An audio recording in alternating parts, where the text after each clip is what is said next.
Hey guys, hi everyone. क्या हाल चाल है? कैसे हो? सबके सब मस्त हो, स्वस्थ हो?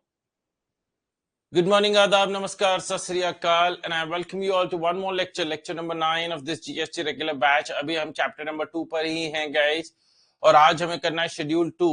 हम लोगों ने पिछले सेशन में शेड्यूल नंबर 1 को खत्म किया था, तो शेड्यूल नंबर 1 को क्विक रिकैप करते हुए guys we gonna move forward with schedule number 2 and schedule number 3 if the time permits guys. तो लेट्स सी, हमारा दोस्तों आज के जो सेशन है वो बहुत ज्यादा इंपॉर्टेंट है from examination point of view, and I would want each and every one of you to be super duper attentive in order to answer me every question that relates to this chapter and that relates to the recap. हम लोगों ने बहुत interesting guys किया था, that was 2 points करे थे, para 3 and para 4 of schedule 1। Para 3 था जिसे अपन केस नंबर 3 के नाम से भी बोल रहे थे, supply between principal and agent. तो अगर प्रिंसिपल ने एजेंट को गुड्स दिए या वाइसी वर्सा, मतलब एजेंट ने प्रिंसिपल को गुड्स दिए विदाउट कंसिडरेशन, तो उसे डीम्ड सप्लाई मान लिया जाएगा। हाउएवर दोस्तों, यहां पर सर्विसेज इन्वॉल्व नहीं है, एंड दूसरा चीज, प्रिंसिपल एजेंट रिलेशनशिप फॉर्म करना बहुत ज्यादा जरूरी है। अब how are we gonna conclude कि प्रिंसिपल एजेंट रिलेशनशिप फॉर्म हुआ है या नहीं हुआ है? That will depend whether the agent can raise the invoice in his own name और नॉट। जब एजेंट आगे लोगों को, कस्टमर को या लोगों को सामान बेचता है या आगे से सामान खरीदता है, तो इनवॉइस किसके नाम से रेज हो रहा है? तो अगर इनवॉइस एजेंट के नाम से रेज हो रहा है, मतलब इनवॉइस में एजेंट का नाम आ रहा है, उसमें प्रिंसिपल का कोई रेलेवेंस नहीं है, then it can be said that there is a principal agent relationship. However guys, अगर इनवॉइस रेज किया जा रहा है on behalf of the principal या in the name of the principal, तो in that scenario, in that case guys, it shall be deemed, माना जाएगा दोस्तों, that there is no principal agent relationship and any transaction between principal and agent even if without consideration, उसे supply नहीं माना जाएगा। Alright guys, सो ये हमारा पहला पॉइंट था। यहां पर हमारा मेन फोकस क्या रहता है दोस्तों? मेन फोकस क्या रहता है कि भाई साहब, जो इनवॉइस है वो किसने रेज किया है। इसी से जुड़ा हुआ एक पॉइंट आया था डेल क्रेडिट एजेंट वाला। डेल क्रेडिट एजेंट का सिर्फ ये काम नहीं होता दोस्तों कि वो सामान बिकवाने में मदद करे, उसकी ये रिस्पॉन्सिबिलिटी भी होती है कि वो पैसे को रिलीज करवाए। अब क्योंकि सामने वाला पैसे देने में देरी कर रहा था, तो del credit agent provided a short term loan to the recipient of goods against interest guys. अब इन दिस सिनेरियो, क्या इंटरेस्ट वैल्यू ऑफ सप्लाई में जोड़ा जाएगा या नहीं जोड़ा जाएगा, that was a matter of concern. तो बात यह आती है कि अगर प्रिंसिपल एजेंट रिलेशनशिप फॉर्म हो गया, प्रिंसिपल ने डेल क्रेडिट एजेंट को सामान दिया विदाउट कंसिडरेशन और वो डीम्ड सप्लाई में आ गया क्योंकि डेल क्रेडिट एजेंट अपने नाम से इनवॉइस रेज कर रहा था, तो क्योंकि यहां पर सप्लाई भी डेल क्रेडिट एजेंट ने रेसिपिएंट को करी है और interest recipient del credit agent को दे रहा है, तो इंटरेस्ट वैल्यू ऑफ सप्लाई में जोड़ा जाएगा, it will be added in the value of supply. However, अगर प्रिंसिपल एजेंट रिलेशनशिप फॉर्म नहीं हुआ था, then the transaction is between the original supplier and the recipient for goods and interest से जुड़ा हुआ del credit agent और recipient के बीच में है, then in that scenario interest will not be added in the value of supply, value of supply में interest नहीं जोड़ा जाएगा। Next, in the last scenario, case number 4, importation of services by a person from a related person or any of his establishment outside India। मतलब अगर आपने कोई services import करी है from a related person guys, related person दोस्तों हम पहले पढ़ चुके हैं पैरा नंबर 2 में, जिसमें हमारा main focus on related person was guys, अगर अपन देखें तो मेंबर्स ऑफ द फैमिली, जिसमें स्पाउस एंड चिल्ड्रन आएंगे, parents, grand parents and siblings only if they are wholly dependent on the assessee. तो जो पैरा 4 है उसमें 3 पॉइंट्स हैं, इंपोर्टेशन ऑफ सर्विसेज होनी चाहिए, दूसरा फ्रॉम अ रिलेटेड पर्सन होना चाहिए, एंड तीसरा it should be in the course of furtherance of business होना चाहिए। If all the 3 conditions are satisfied, तभी आप जाके शेड्यूल नंबर 1 के पैरा नंबर 4 में आएंगे, otherwise you will not fall under schedule 1 para 4। Alright guys, good morning Akhilesh. चलो जी बेटा, अब कंटिन्यू करेंगे गाइस यहां पर सेक्शन 7(1)(a) से। ये भी बड़ा इंटरेस्टिंग पॉइंट है गाइस, सेक्शन 7(1)(a) जो कहता है कि भाई साहब आपने सप्लाई बना दी है, ये मेरा को आपके ऊपर विश्वास हो गया, कोई दिक्कत नहीं है कि वो सप्लाई बन चुकी है, चाहे वो सेक्शन 7(1)(a) में बनी हो, 7(1)(a) में बनी हो, 7(1)(b) में बनी हो, 7(1)(c) में बनी हो, सप्लाई हो गई है, जीएसटी लगेगा। लेकिन जीएसटी का जो रेट है वो सरकार ने गुड्स के लिए अलग लिस्ट बनाई है और सर्विसेज के लिए अलग लिस्ट बनाई है। हमने कहा ठीक बात है। तो कहते हैं ये तो आइडेंटिफाई करवाओ whether the product that you are selling और सप्लाइंग या whether whatever is being involve in the transaction, is it a supply of goods और अ सप्लाई ऑफ सर्विसेज। मैं सेक्शन 7(1)(a) जो शेड्यूल 2 है, हम schedule 2 क्यों कर रहे हैं? हम शेड्यूल 2 क्यों कर रहे हैं गाइस? क्योंकि शेड्यूल 2 में बस हमें यह आइडेंटिफाई करना है वेदर वो सप्लाई ऑफ गुड्स है या सप्लाई ऑफ सर्विसेज है। जीएसटी तो लगेगा ही लगेगा, बस हमें because we need to finalise the rate of GST being levied, तो according to different types of transaction सरकार ने शेड्यूल 2 में क्लैरिफिकेशन दिया कि भाई साहब इन चीजों को गुड्स माना जाएगा, इन चीजों को सर्विसेज माना जाएगा। आजा भाई, where certain activities or transactions constitute a supply in accordance with the provisions of subsection 1, they shall be treated either as supply of goods or supply of services referred to in schedule 2. उन्हें referred schedule 2 में माना जाएगा। Schedule 2 will help in distinguishing between whether the transaction which has become supply by virtue of section 7(1)(a), b, c is a supply of goods or supply of services. Section schedule 2 हमें बस ये determine करने में मदद करता है कि ये सप्लाई ऑफ गुड्स है या सप्लाई ऑफ सर्विसेज। आ जाओ भाई, क्या सर हमें ये लिखना है? नहीं गाइस, आप लोगों को लिखना नहीं है, या फिर मैं जब लिखने की बात करूंगा तो मैं आपको लिखने के लिए होमवर्क में दूंगा। या दोस्तों एक आइडिया है गाइस, साथ साथ टेबल बनाते हैं, लेकिन आप लोगों को दोस्तों एग्जाम्पल नहीं लिखना है। आप लोगों को ये वाला जो पॉइंट है ना, ये वाला कॉलम, ये this is what you need not right. However serial number, particulars and nature of supply आप लोगों को लिखना है, ये आप लोगों को लिखना है गाइस। तो इससे क्या होगा दोस्तों, एक तो हमारा साथ साथ टेबल फॉर्म होती जाएगी दोस्तों, हमारा साथ साथ नोट्स बन जाएंगे, एंड बाय द एंड जब हम शेड्यूल 2 पर पहुंचेंगे दोस्तों आप लोगों का खत्म भी हो जाएगा। ऑलराइट गाइस, आ जाओ भाई, सबसे पहला पॉइंट आता है transfer of title in goods. Transfer of title in goods, अगर आपने गुड्स दोस्तों ट्रांसफर करे हैं, अब यहां पर दोस्तों the main focus is not on goods but it is on title. जब आपने सामने वाले को अधिकार दे दिया, जब आपने सामने वाले को अधिकार दे दिया, भाई अब ये तेरी चीज है, अब तू इसे जैसे इस्तेमाल करना चाहे इसे कर सकता है, तो क्या दोस्तों इसे अपन गुड्स की कैटेगरी में डालेंगे? हाँ जी, क्योंकि यहां पर हो रहा है transfer of title in goods, क्योंकि आपने मेरे से सामान कुछ खरीदा है, सामान यूज के लिए नहीं लिया है। वो अगला पॉइंट है, देखना दोस्तों बहुत इंटरेस्टिंग पॉइंट है, ये अगला पॉइंट है यूज के लिए। आपने मेरे से कोई सामान मेरा यूज के लिए लिया, आपने यूज किया for a certain period of time और मुझे लौटा दिया वो प्रोडक्ट, और क्योंकि मैंने आपको यूज करने के लिए दिया था, you paid me a certain amount of money. Alright guys, as rent बोल दो, अपन रेंट जनरली इमूवेबल प्रॉपर्टी से रिलेट करते हैं, लेकिन any money which is being used to use, which is being paid to use my product, वो आपका service की कैटेगरी में आ जाएगा, क्योंकि यहां पर मैंने आपको टाइटल नहीं दिया था। मैंने आपको अपना लैपटॉप दे दिया 2 दिन यूज करने के लिए, बाइक दे दी 2 दिन यूज करने के लिए, ये क्या है दोस्तों? ये क्या है? ये यूज है, वो सर्विस की कैटेगरी में आ जाएगी।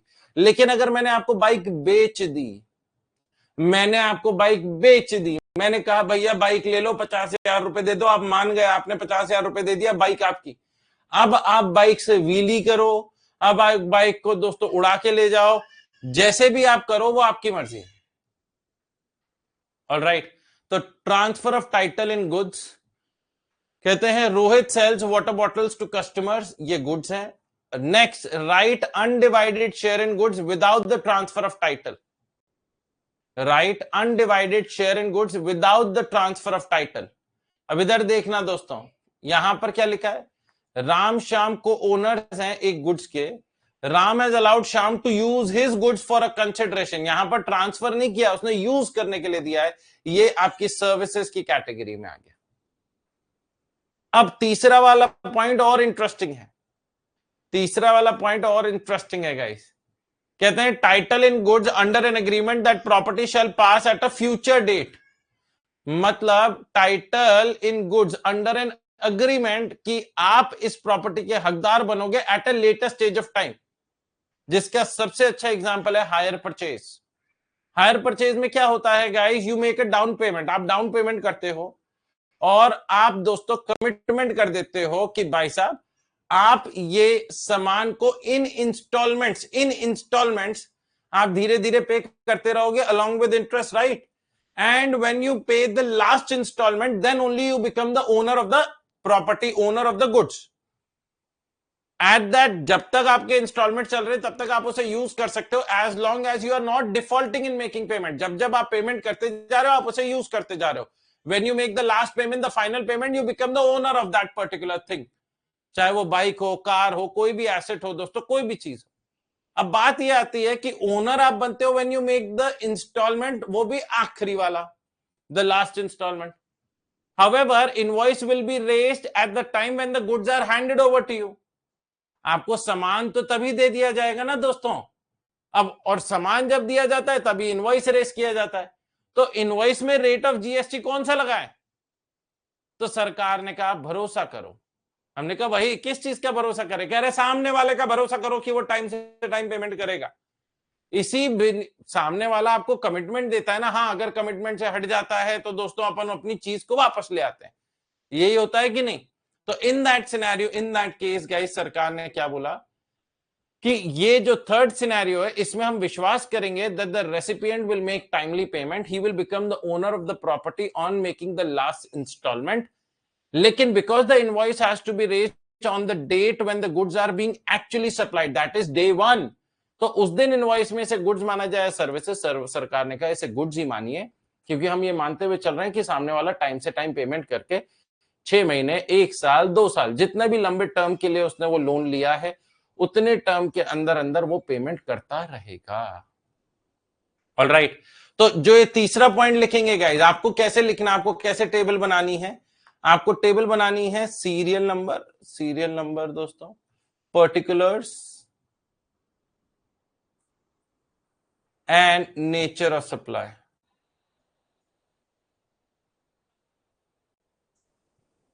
Serials, particulars, nature of supply. इसमें दोस्तों आपको वही पॉइंट नंबर 1, उसके आगे ट्रांसफर हेडिंग डाल दीजिए क्योंकि ट्रांसफर के 3 पॉइंट हैं, और उसके नीचे title in goods, right undivided share in goods without transfer of title. ध्यान से देखिएगा यहां पे टाइटल ट्रांसफर नहीं हुआ था।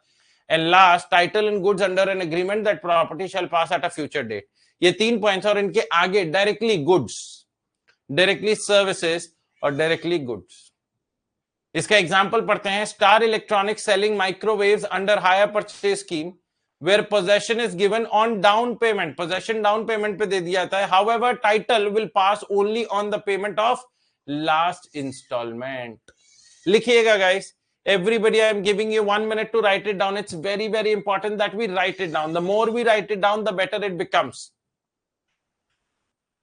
जितना जल्दी लिखोगे, जितना ज्यादा लिखोगे, आपके एग्जामिनेशन पॉइंट ऑफ व्यू के लिए it's always gonna be better।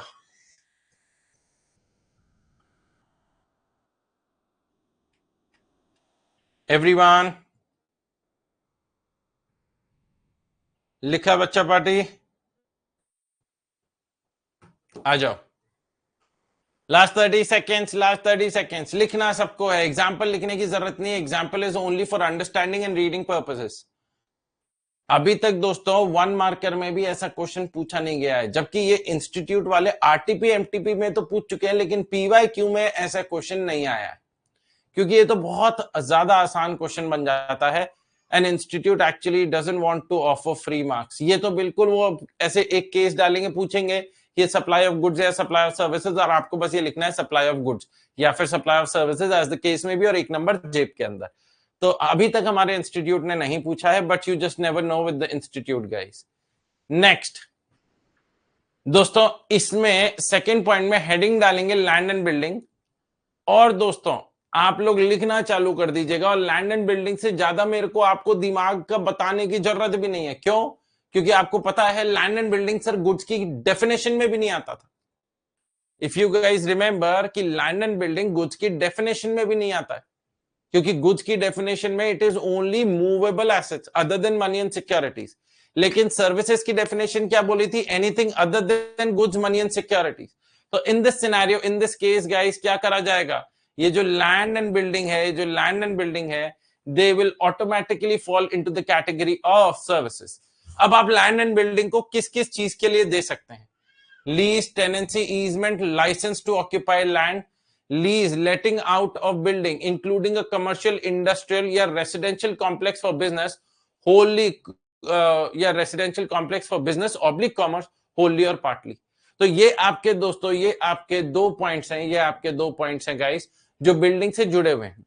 Sir यहां पर अगर आप सेकंड पॉइंट में ध्यान से देखिए राठी जी, तो यहां पर आपने लैंड और बिल्डिंग को बेचने की बात नहीं करी, आपने सिर्फ सामने वाले को यूज करने के लिए दी है।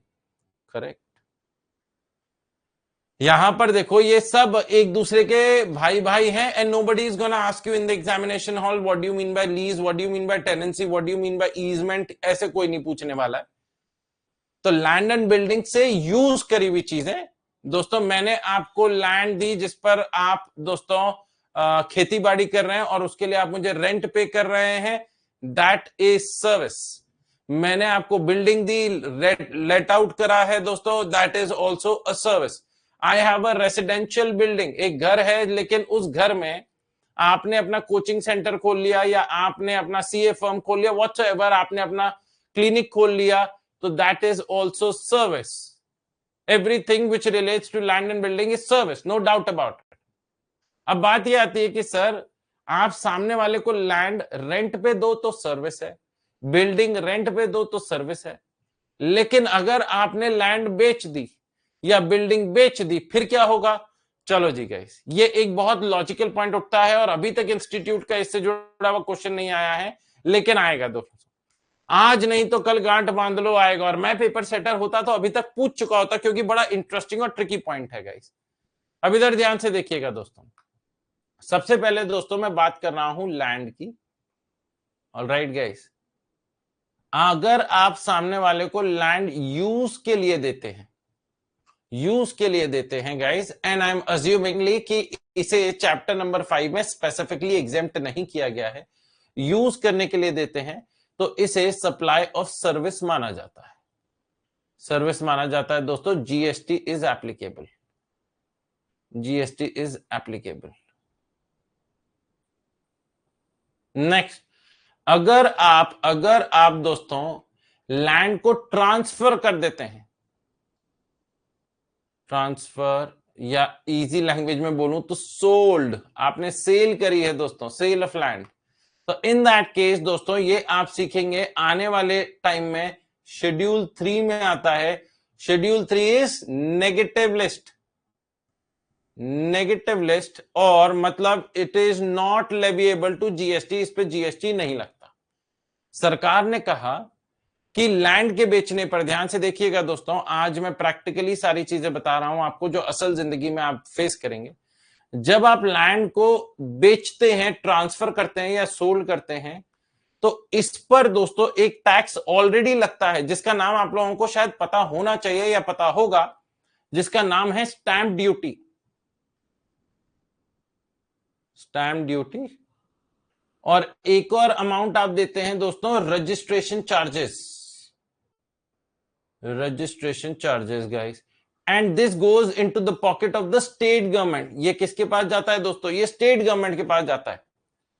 तो अगर एक चीज जिसके खरीदने पर आप ऑलरेडी एक टैक्स दे रहे हैं, द बायर हैज टू पे सच टैक्सेस, जो इंसान खरीदता है प्रॉपर्टी, उस खरीदार को the buyer has to pay stamp duty and registration charges to the state government, state government को देते हैं। इसीलिए सरकार ने कहा भाई साहब अब इसी चीज पे जीएसटी भी लगा दें, तो ये थोड़ा सा ना इंसाफी हो जाएगी दोस्तों ऑन टू द बायर, क्योंकि बायर कहेगा भैया मैं दो तरीके के क्यों टैक्स दे रहा हूं on purchase of a particular product. Basically चाहे मैं जमीन खरीद रहा हूं, एक तरफ तो मैं स्टैंप ड्यूटी दे रहा हूं which varies from state to state, हर स्टेट का अलग अलग होता है दोस्तों, और दूसरी तरफ आप मुझे जीएसटी की भी बात कर रहे हैं। तो सरकार ने कहा राठी जी कि भाई साहब अगर आप लैंड को बेच रहे हैं तो उस पर हम जीएसटी नहीं लगाएंगे, it will only be the stamp duty, जो पुराने जमाने से चलते हुए आ रहा है। जीएसटी से पहले भी स्टैम्प ड्यूटी था, जीएसटी के बाद भी स्टैम्प ड्यूटी है, और वो चलता रहेगा। हमने कहा चलो ठीक है भैया, इसमें तो समझ में आता है। अब इधर ध्यान से देखिएगा guys, now I talk about building guys. Building में क्या हुआ दोस्तों, बिल्डिंग में सरकार ने कहा अगर आपने इसे यूज के लिए दिया, जैसे लेट आउट किया, रेंट पे डाला, तो ये आपका सर्विस की कैटेगरी में आ जाएगा। Likewise to land, GST is applicable, इस पे जीएसटी एप्लीकेबल है, इस पे जीएसटी एप्लीकेबल है।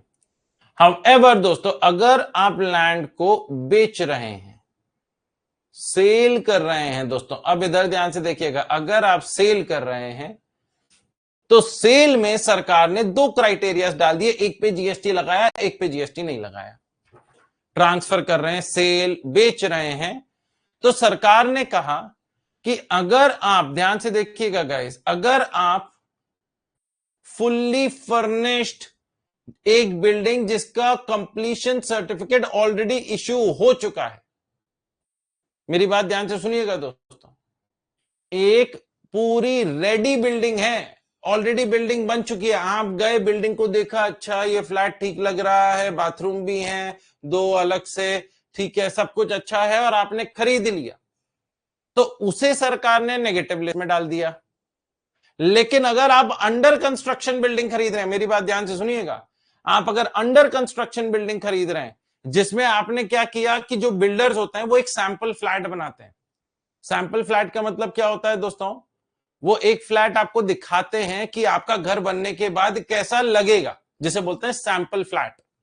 ऑलराइट गाइस, तो वो क्या करते हैं, वो सैंपल फ्लैट बनाते हैं, कस्टमर्स आते हैं, देखते हैं, ओहो ये तो बहुत ही अच्छा लग रहा है, दिस इज सच नाइस, हमारा भी घर ऐसा बनेगा, हमारा घर तो 17वां मंजिल पर होगा, 20वें मंजिल पर होगा, कितना सुंदर लगेगा। तो इन दैट केस हम सैंपल फ्लैट के बेसिस पर, जैसे हम लोग अपनी क्लासेस बेचने के लिए डेमो क्लासेस नहीं देते हैं, आप डेमो क्लासेस देखते हो, अच्छा लगता है, अच्छा इनके पढ़ाने का तरीका अच्छा लग रहा है, तो आप पे करते हैं, पूरी कोर्स लेते हैं। लाइकवाइज वो भी सैंपल फ्लैट दिखाते हैं, that is like a demo flat, कि ऐसा सा आपका घर दिखेगा। तो in that case, in that scenario, सरकार ने क्या बोला कि अगर आपका अनफर्निश्ड फ्लैट है, मतलब अनफर्निश्ड नहीं, अंडर कंस्ट्रक्शन, सॉरी अनफर्निश्ड बोल रहा हूं, अगर आपकी प्रॉपर्टी अंडर कंस्ट्रक्शन है, अभी तो आपकी प्रॉपर्टी बननी भी चालू नहीं हुई थी, तो सरकार ने कहा इन दैट केस ये तो clear cut example of service है। हमने कहा कैसे भैया, ये सर्विस कैसे है? कहते हैं राठी जी, आप बिल्डर को पैसा देते हो, जिसमें जनरली कंस्ट्रक्शन लिंक्ड प्लान्स होते हैं कि बिल्डिंग बनती जाएगी, आप उसे पैसा देते जाओगे। तो इससे बढ़िया एग्जांपल सर्विस का क्या हो सकता है, जहां पर आप उसे पैसा दे रहे हो और वो आपके लिए घर बनाकर रेडी कर रहा है, और फिर जब घर बन जाएगा तो चाबी आपको दे देगा, आप अपना सामान लेके घर में आ जाना। इससे बढ़िया एग्जांपल और क्या होगा सर्विस का? तो कहते हैं अगर अंडर कंस्ट्रक्शन बिल्डिंग होती है, मतलब अ बिल्डिंग जिसका अभी तक कंप्लीशन सर्टिफिकेट नहीं मिला है, तो in that case that will be considered to be a supply of service, उसे सर्विस माना जाएगा। एंड देन गाइस उस पर भी जीएसटी अप्लाई कर जाएगा, जीएसटी इज एप्लीकेबल। लेकिन सर मतलब आप ये कह रहे हो कि सर्विस मान के जीएसटी एप्लीकेबल होगा, तो क्या स्टैंप ड्यूटी नहीं लगेगी? That is the catching point guys, unfortunately stamp duty भी लगेगी। क्योंकि दोस्तों जब प्रॉपर्टी अंडर कंस्ट्रक्शन बिल्डिंग से कंस्ट्रक्टेड वाले सिनेरियो में पहुंच जाती है, when the completion certificate is raised, तो आप प्रॉपर्टी अपने नाम पे ट्रांसफर करवाते हो। अभी वो प्रॉपर्टी किसकी थी? बिल्डर की थी, क्योंकि बिल्डर बना रहा था। बिल्डर के साथ आप क्या करते हैं, ध्यान से मेरी बात सुनिएगा, बिल्डर के साथ जब आप टोकन मनी उसे देते हैं अंडर कंस्ट्रक्शन बिल्डिंग में, उसे बोलते हैं एडवांस मनी, और वहां पर होता है अग्रीमेंट टू सेल। जब पूरी बिल्डिंग का आप पैसा दे देते हैं, बिल्डिंग पूरी रेडी हो जाती है, कंप्लीशन सर्टिफिकेट मिल जाता है, तो एग्जीक्यूट करा जाता है sale deed.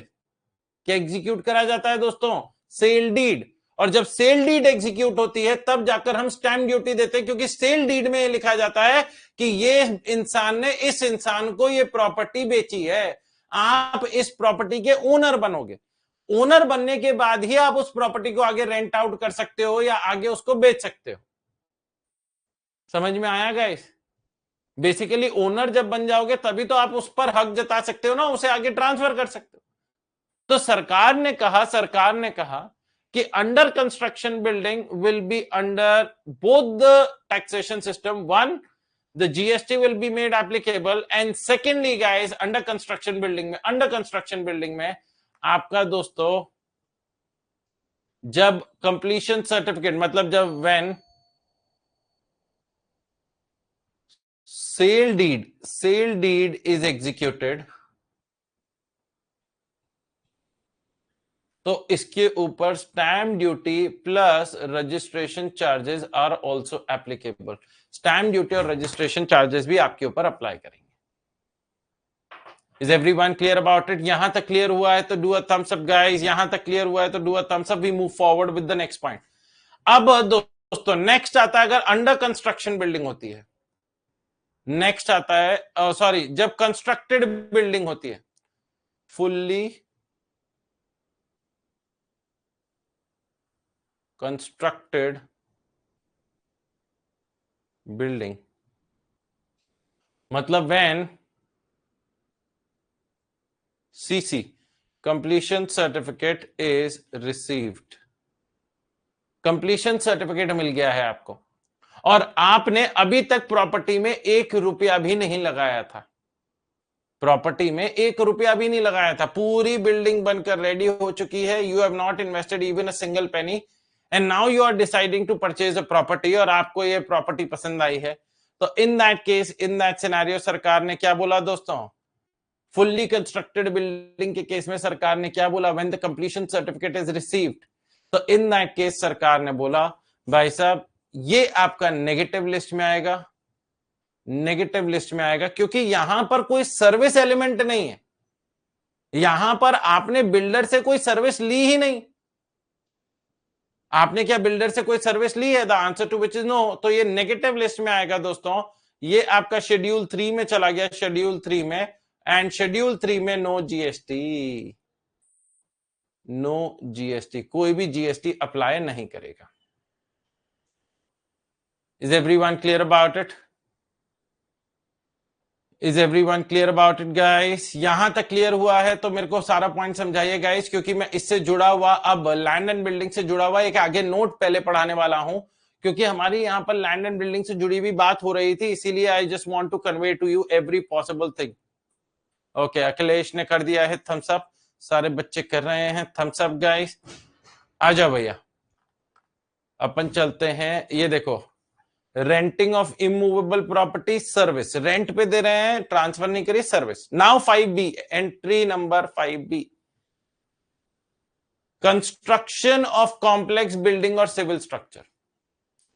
Construction of complex building और सिविल स्ट्रक्चर, ये देखिएगा बड़ा इंटरेस्टिंग पॉइंट गाइस।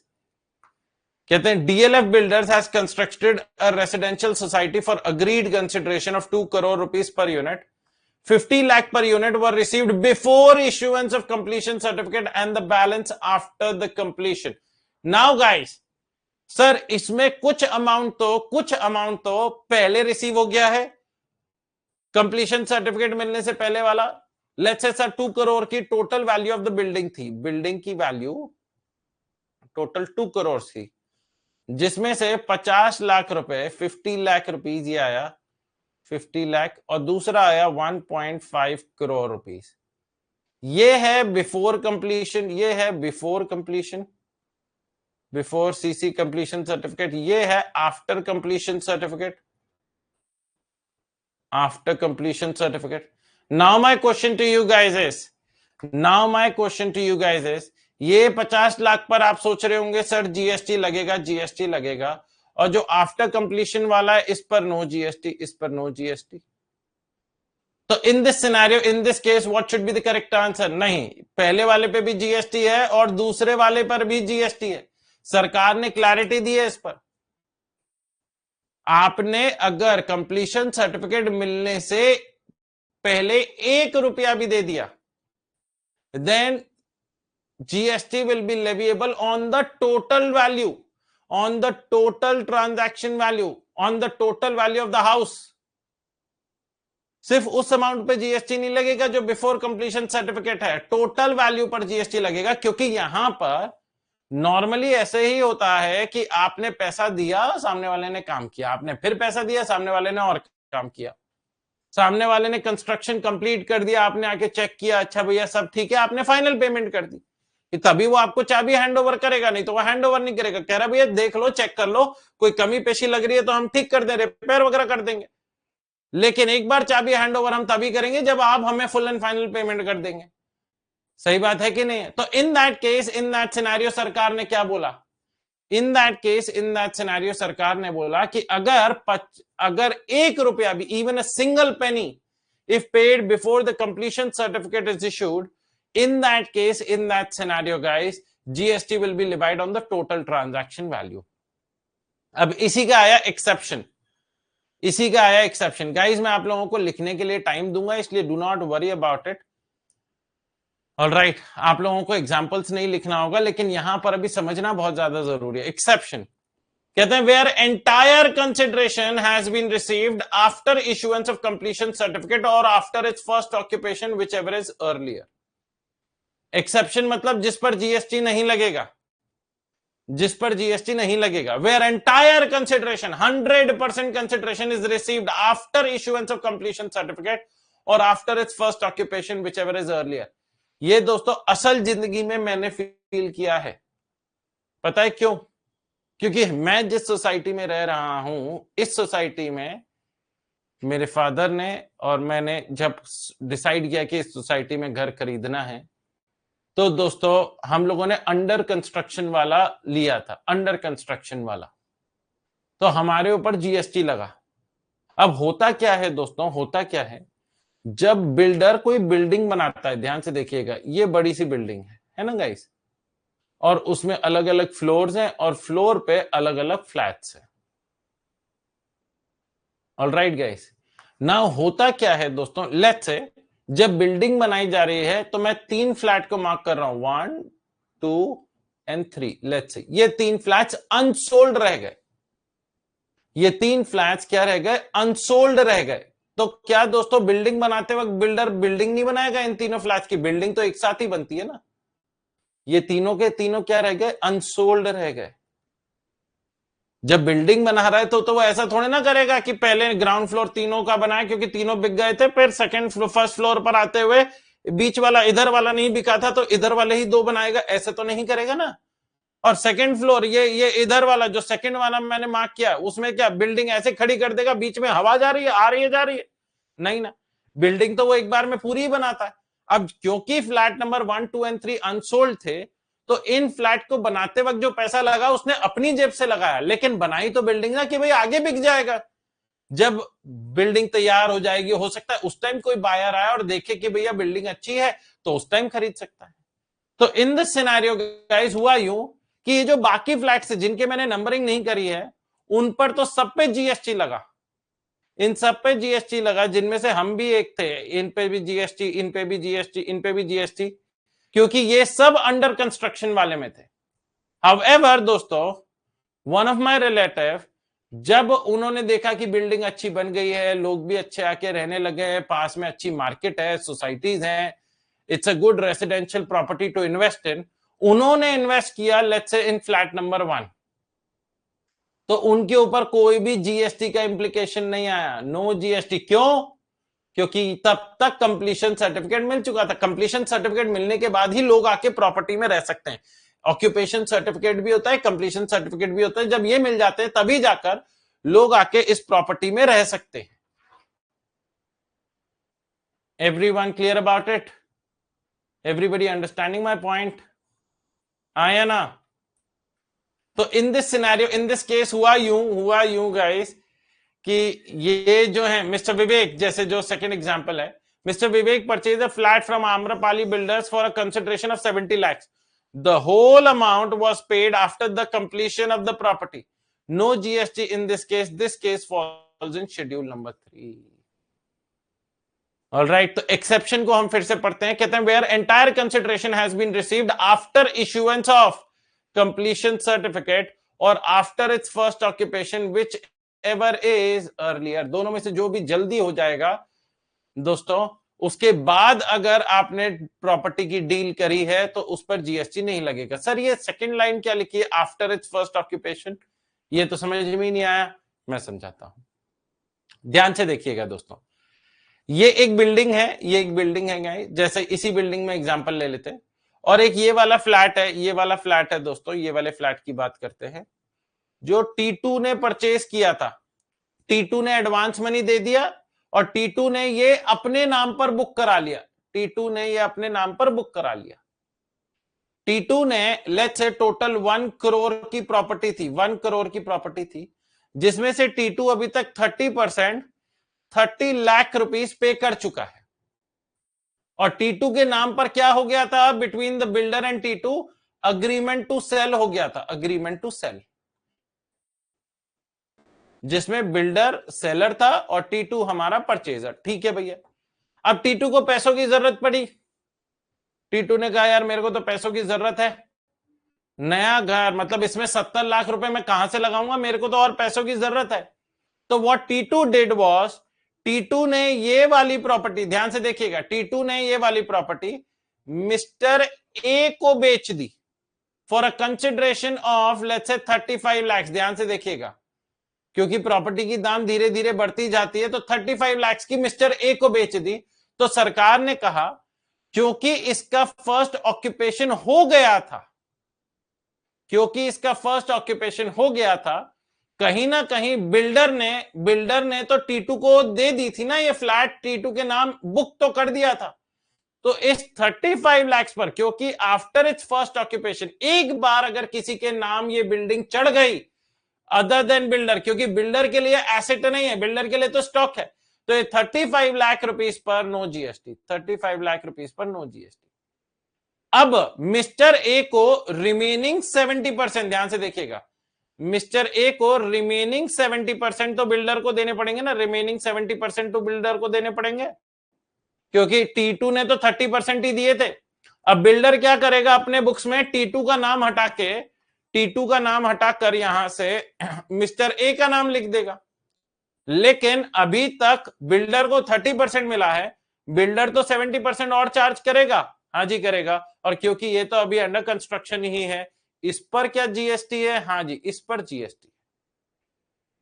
35 लाख पर जीएसटी नहीं होगा जो मिस्टर ए और T2 के बीच में डीलिंग हुई, लेकिन जो भी डीलिंग दोस्तों किसके साथ थी, बिल्डर के साथ थी, और क्योंकि बिल्डर की प्रॉपर्टी में आप इन्वेस्ट कर रहे थे अंडर कंस्ट्रक्शन में, तो in that scenario, in that case guys, क्या उस पर जीएसटी लगेगा, हाँ जी उस पर जीएसटी लगेगा।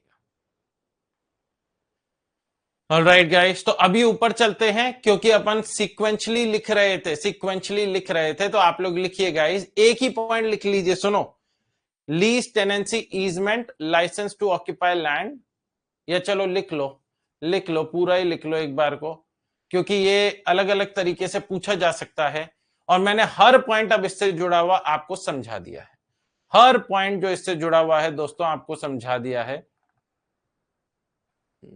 एक और पॉइंट आता है दिमाग में, वो और समझा दूंगा, लेकिन पॉइंट नंबर 2 लिखिए पहले।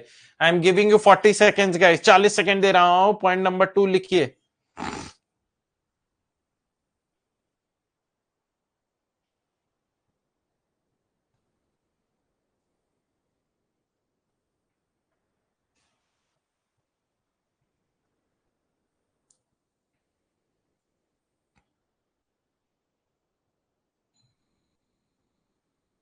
लास्ट 20 सेकेंड्स, फटाफट फटाफट दोस्तों, बहुत इजी तरीके से मेरी हमेशा कोशिश रहती है that I deliver the topic in such a fashion कि आप लोगों को पढ़ने में जरूर मजा आए।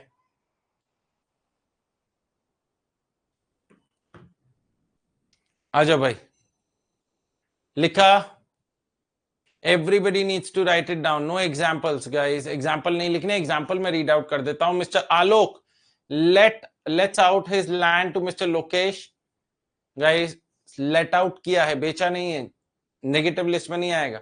तो it is very very important कि आप लोग दोस्तों क्वेश्चन को बड़ा ध्यान से देखें, केस स्टडी जो क्वेश्चन में बनकर आया उसको बड़ा ध्यान से पढ़ें कि what words are being used. Mister Alok sells land to mister Lokesh, negative list, no GST. Mister Alok lets out his land to mister Lokesh for let's say शादी का फंक्शन करवाते हैं लोकेश जी उसमें, तो इन दैट केस जो रेंट पे किया जाएगा उस पर जीएसटी लगेगा। Mister Chandan let out his residential property to doctor Nitish in which he will open a dispensary. Mister Chandan क्या करते हैं, लेट आउट करते हैं his residential property to doctor Nitish in which he will open a dispensary.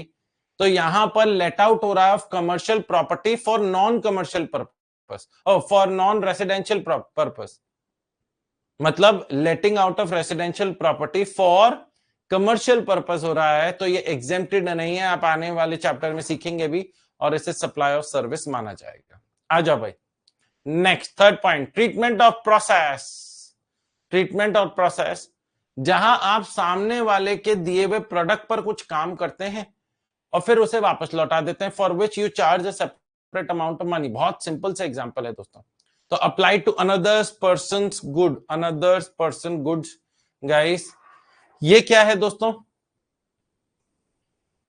इसको बोलते हैं दोस्तों सिंपल लैंग्वेज में, सिंपल लैंग्वेज में अगर अपन देखें तो दोस्तों यहां पर जॉब वर्क बोला जाता है इसे, जिसमें मैंने आपको कुछ काम दिया, लेट्स से मैंने कपड़े दिए, व्हाइट कपड़े दिए, आप मुझे डाई करके वापस दे देते हैं, फिर मैं उसमें अपने ब्रांड का लोगो वो लगाता हूं दोस्तों, फिर मार्केट में बेचता हूं। तो आपने जो मेरे कपड़ों पर काम किया उसे बोलते हैं जॉब वर्क। क्या उसके लिए you will do it for free और you're gonna charge me an amount of money? Sir, of course, free में कौन करेगा? So in that scenario, what you did was, did you provide me with any goods? No, it was a service. So ADP Limited gives iron gates to Mr. Vineet for powder coating to make the goods look better through a chemical treatment. Raymond gives garment to Malhotra Associates for dyeing of the garments. ये पूरा service है guys. देखो goods को अपन वही मानेंगे, ध्यान से सुनिएगा, जहां उसका वापस आने का आपके पास कोई अधिकार नहीं है। सिंपल सी चीज ये याद रखना, आप उसे वापस नहीं ला सकते अपने मर्जी से, वो गुड्स हैं। बाकी की सब सर्विसेज, जहां आपने सामने वाले को दे दिया सो दे दिया, जहां आपका कोई हक नहीं है कि आप उससे वापस मांग सको, क्योंकि आपने टाइटल ट्रांसफर कर दिया या डिस्कार्ड कर दिए, डिस्ट्रॉय कर दिए, डिस्पोज ऑफ कर दिए, आप वापस नहीं ले सकते उसे, तो वो गुड्स की कैटेगरी। ऑलराइट, अच्छा मेरे को एक क्लैरिफिकेशन आपको और याद दिलानी है दोस्तों, तो ये आपकी रिस्पॉन्सिबिलिटी बनती है, वो एंट्री नंबर 5B के बाद आती है क्लैरिफिकेशन। यहां पर मैं ना एक बड़ा बड़ा लिख देता हूं, जब मैं वापस यहां पर आऊंगा तो एक क्लैरिफिकेशन बताऊंगा, तो मैं भूलू ही ना, इसलिए मैंने बस ये लिख रहा हूं क्लैरिफिकेशन, है ना गाइस। तो अब मेरे को ये पता है कि क्लैरिफिकेशन क्या है, आपकी बुक्स में भी है, अनफॉर्चुनेटली वो इस वाली बुक्स में नहीं आई, मतलब इन वाले नोट्स में नहीं आए, लेकिन मेरे को क्लैरिफिकेशन पता है। और दोस्तों हर चैप्टर के एंड में मैं, हो सकता है कि कुछ नए पॉइंट्स जुड़े हैं जो according to the finance act 2025 which may not be present in this coloured notes, तो मैं आपको जो मेन अपनी थ्योरेटिकल बुक है उनसे वो कलर्ड नोट्स, उनसे वो टॉपिक्स, वो क्लैरिफिकेशंस, वो पॉइंट्स को कवर अप करवा दूंगा। आ जाओ भाई, transfer of business asset, transfer of business asset, ध्यान से देखिएगा, कहते हैं बिजनेस एसेट ट्रांसफर्ड या disposed under the direction of the owner whether और not for a consideration. Sir ये तो वैसा सा एग्जांपल हो गया ना, जैसा आपने वो मैडम आई थी अपनी बर्थडे के दिन, आपसे ज्वेलरी ले गई, करेक्ट। जब वो ज्वेलरी ले गई और मोदी जी आए थे, क्योंकि कंसिडरेशन इन्वॉल्व नहीं था, उसे डीम्ड सप्लाई माना गया था under schedule 1 because I had claimed ITC on the stock. तो क्योंकि दोस्तों उसे डीम्ड सप्लाई माना गया, इनवॉइस रेज होगा, इनवॉइस में रेट ऑफ जीएसटी कैसे लगे, गुड्स या सर्विस, गुड्स। आफ्टर ऑल क्या माना गया है कि मैंने क्या सप्लाई किया मैडम को, ज्वेलरी, और jewellery being a movable asset वो गुड्स की कैटेगरी में आएगा। तो business asset disposed of, transferred under the direction of the owner whether और नॉट फॉर अ कंसिडरेशन, जैसे ओल्ड बिजनेस लैपटॉप जिस पर आपने आईटीसी अवेल कर लिया था, sold to scrap dealer for 4,000 rupees, 4,000 रुपए का आपने बेचा, तो इसे अपन कौन सी कैटेगरी में डालेंगे गाइस, गुड्स की कैटेगरी में डालेंगे। Next, business asset put to private use by owner, ध्यान से देखिएगा दोस्तों, put to private use, transfer नहीं हुआ है दोस्तों, ट्रांसफर नहीं हुआ है, प्राइवेट यूज में डाला गया है। Business asset put to private use, sir क्योंकि ट्रांसफर नहीं है, यहां पर ओनरशिप ट्रांसफर नहीं हो रही है, what in which category are we gonna fall in, हम कौन सी कैटेगरी में आएंगे guys, we gonna fall in the category of services, as simple as that guys, total logical point. कहते हैं business asset put to private use by owner और made available to any person whether और not for a consideration, जैसे कि AC installed in factory shifted to residential house of the owner, ये use के लिए किया गया है, ट्रांसफर नहीं हुआ, तो इसे सर्विस की कैटेगरी में डाला जाएगा। लेट्स से कंपनी की गाड़ी है और वो हमने दोस्तों कंपनी के क्लाइंट को यूज करने के लिए दी for a certain period of time for certain consideration, तो हमने यूज करने के लिए दिए, ट्रांसफर नहीं करा है, तो in that case, in that scenario guys, it will be considered to be, क्या माना जाएगा guys, supply of service.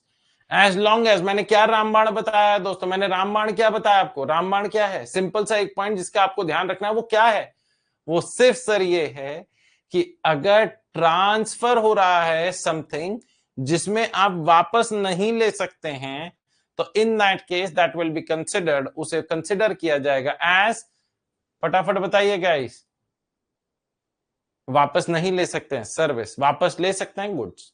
Next, अब इधर ध्यान से देखना, ये भी बड़ा interesting point, goods forming part of business asset shall be deemed to be supplied by a person who ceases to be a taxable person. ये पॉइंट बड़ा अच्छा है गाइस, इंटरेस्टिंग पॉइंट, जिसके कुछ एक्सेप्शंस हैं गाइस। अब इधर ध्यान से देखिएगा, पहले अपन ऊपर का पॉइंट पढ़ेंगे, एक्सेप्शन का मतलब जिसे ना तो सप्लाई ऑफ गुड्स माना जाएगा ना सप्लाई ऑफ सर्विसेज, जैसे कि अभी भी एक बिल्डिंग से जुड़ा हुआ एक्सेप्शन किया था। अब इधर ध्यान से देखिएगा, मैं आपका होस्ट दोस्त राठी, मैं किसी चीज का काम करता हूं दोस्तों और मैंने प्रोडक्ट्स परचेज करे दोस्तों, लेट्स से दोस्तों मैंने 100 प्रोडक्ट्स परचेज करे, कितने प्रोडक्ट्स परचेज करे, 100 प्रोडक्ट्स परचेज करे। अब दोस्तों मैंने अपनी दुकान खोलकर बैठा और मैंने बेचना चालू किया दोस्तों, आउट ऑफ 100 मैंने सप्लाइड 70 प्रोडक्ट्स, कितने प्रोडक्ट्स दोस्तों सप्लाई करे गए, 70 प्रोडक्ट्स को सप्लाई किया गया, 70 प्रोडक्ट्स हैव बीन सप्लाइड, क्योंकि काम बड़ा मद्दा चल रहा था, अच्छा नहीं चल रहा था, I decided to close down the business. मैंने कहा भैया मेरे को बिजनेस नहीं कंटिन्यू करना, 70 प्रोडक्ट्स बिक गए, भगवान की कृपा थी, ये 30 प्रोडक्ट तो कोई खरीदने को राजी नहीं हो रहा है, ऊपर से रेंट और देना पड़ रहा है दुकान का, वेयर हाउस का, जहां ये 30 प्रोडक्ट्स रखे हुए हैं। तो आई डिसाइडेड कि भैया मेरे को डी रजिस्ट्रेशन करवाना पड़ेगा, डी रजिस्ट्रेशन मतलब रजिस्टर्ड था under the GST law, now I want to close down my business, और मैं अपना धंधा बंद करना चाहता हूं। अब मोदी जी को पता चला, मोदी जी शक्तिमान की तरह मेरे सामने प्रकट हो गए।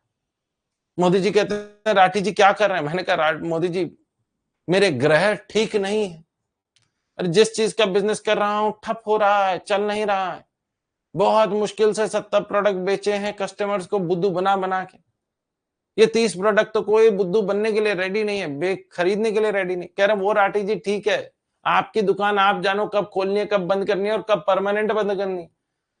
तो मैंने कहा आप क्या नमक पे जले पे नमक छिड़कने आए थे? कह रहे नहीं राठी जी, जब आपने 100 प्रोडक्ट्स परचेज करे तब आपने 100 प्रोडक्ट्स पर इनपुट टैक्स क्रेडिट क्लेम कर लिया, हमने आपको आईटीसी का बेनिफिट भी दे दिया, इस भरोसे से दिया, इस विश्वास से दिया कि आप इन प्रोडक्ट्स को जब भी आप आगे बेचोगे तो आगे से टैक्स कलेक्ट कर लोगे। चलो आपने 70 प्रोडक्ट्स बेच दिए, इस पर आपने आउटपुट टैक्स कलेक्ट करा, आपने आउटपुट टैक्स लायबिलिटी कलेक्ट करी, ये अच्छी बात है, लेकिन दोस्तों what will happen to the remaining 30 products,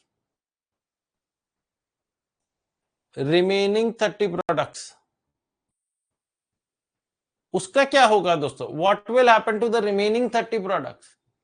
हमने इन 30 प्रोडक्ट से जुड़ा हुआ भी आईटीसी तो दे दिया था ना, लेकिन क्योंकि अब आप आफ्टर 70 प्रोडक्ट्स आप कह रहे हो हम जीएसटी में कंटिन्यू नहीं करना चाहते, तो in that case what will happen to the remaining 30 products, फटाफट बताओ।